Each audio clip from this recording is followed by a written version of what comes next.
Comment est née l'idée d'écrire un livre autour de la marche de ce fleuve Charente, mais également d'y ajouter le côté terroir et le côté découverte culinaire? Mon sujet, c'est toujours les nourritures et le goût des paysages. Alors, avec l'idée de enfin recueillir, collecter des recettes pour pouvoir les retransmettre aux suivants, il me semblait que l'étape marcher le long du fleuve, s'immerger dans les paysages, pour les sentir, c'était fondamental. Parce que y a des choses qu'on ne peut pas inventer sur le sens que ça a de se nourrir. Voilà. Et puis les rencontres, Blandine, forcément. Oui. On va notamment commencer par celle de Virginie. Qu'est-ce qu'on découvre humainement aussi? Alors, la générosité des gens. Salut Bonjour. Virginie. Ça y est, on est dans l'atelier de céramiste. Pourquoi avoir envie de revenir ici? On parlait de beurre, qui est un ingrédient donc très important sur tout le long du fleuve. Et il y a ce fameux objet qui est quand même super bien pensé.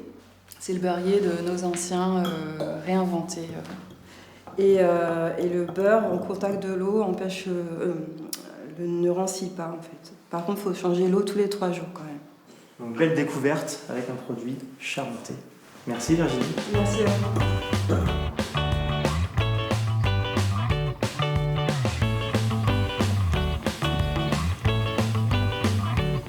Bonjour Catherine. Bonjour Dorian. Blandine nous a vanté les mérites de votre exploitation. On voit les vaches juste Oui. derrière. Voilà. Faire du beurre, oui, mais tout en préservant des valeurs un petit peu anciennes, c'est ça l'objectif? C'est ça, tout à fait.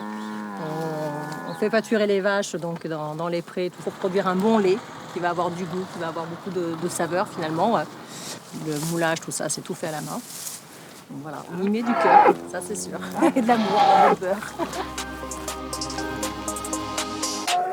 Ça y est Blandine, on a quitté le département de la Charente. Rendez-vous en Charente-Maritime.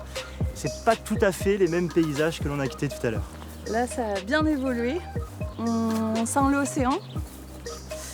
Et rien qu'en marchant ici, je trouve qu'on a déjà un peu le goût de ce qu'on y trouve. Voilà, les salicornes, des ingrédients et des plantes sacrément différents déjà.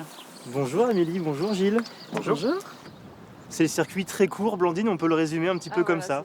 C'est ça le goût des paysages et c'est aussi ce qui inspire Gilles là, dans sa cuisine de l'estuaire. Tu nous as fait un petit beurre aussi. J'ai fait un petit beurre arrangé, on peut peut-être préparer et puis déguster quelque chose.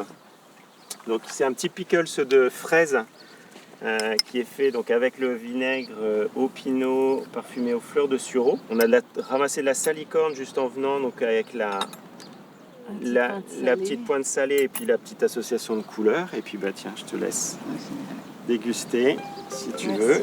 Et on peut associer ça avec le beurre.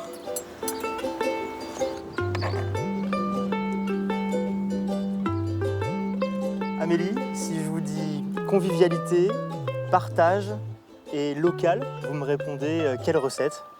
L'éclate de moule. C'est prêt? Ouais. Vous n'avez plus qu'à C'est l'embraser. tellement beau. On va se faire ça ensemble. On est à Port-des-Barques, c'est l'ultime étape du périple. Oui. Ça représente quoi quand on arrive au bout de l'aventure comme ça? Ah, on a envie de continuer en fait. On se dit c'est pas possible que ça s'arrête là. Et l'aventure est terminée, mais c'est aussi très joyeux.